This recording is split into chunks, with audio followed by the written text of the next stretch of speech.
Sure. Hi, Dr. Peterson. Over the last couple of weeks and further back, you talk a lot about consciousness and the importance of it. And I was hoping to get your opinion on an issue of consciousness that has often seen Christianity, among other groups, and politics kind of clash. So I'm hoping to get your views on the consciousness or lack thereof of a human fetus and how that's impacted your views on abortion, whatever they are, and any legislation surrounding that. Oh.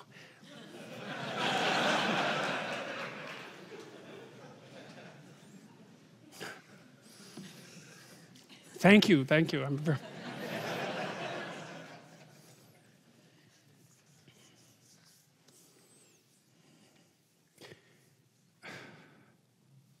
Okay, so the first question is, do I have an answer for that that's a good enough answer to actually reveal?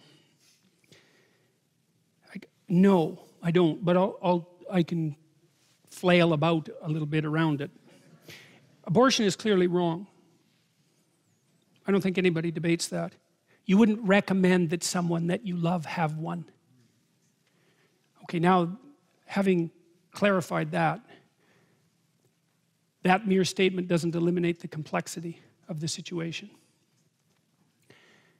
The first question is should everything wrong be illegal? That's a tough question.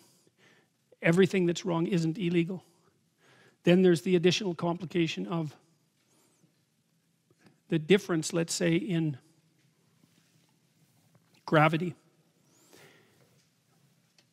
regarding the problem in relationship to men and women. And we don't know how to deal with that. Having said that, I would say that it's actually the wrong question. There's something Leonard Cohen said once. He said that in a massacre, there's no decent place to stand. And what he meant by that was sometimes you're where there is no good decision left. No matter what you do, it's wrong.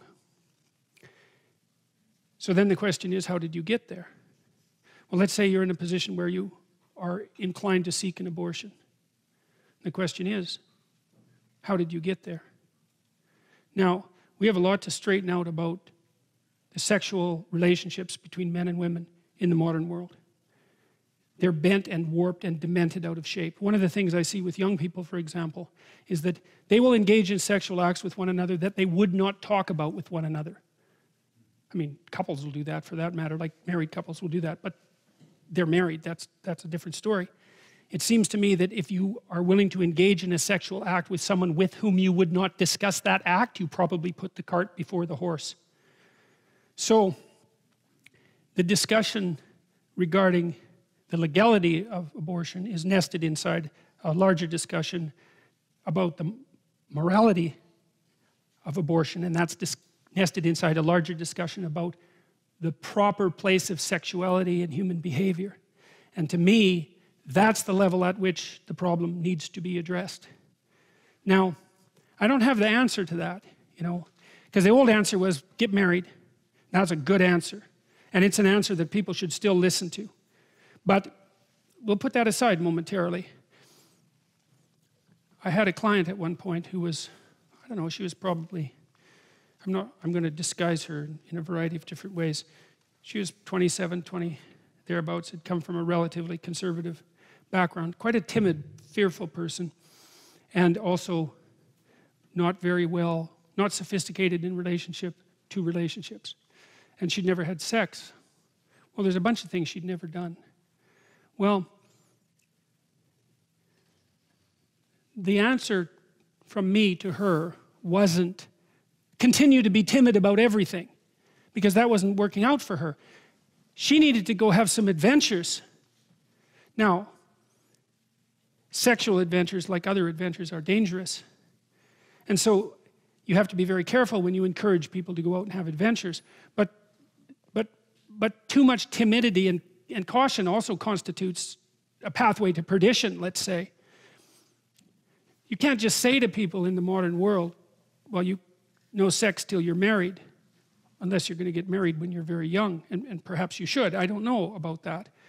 But I don't think that we're mature enough as a culture to have a serious discussion about sexual propriety, especially in the aftermath of the birth control pill.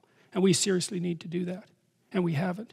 And so I think the eternal debate about abortion, horrible as it is it's the surface manifestation of a much deeper problem. Now, I talked a little bit today about the utility of marriage, like the spiritual utility of marriage.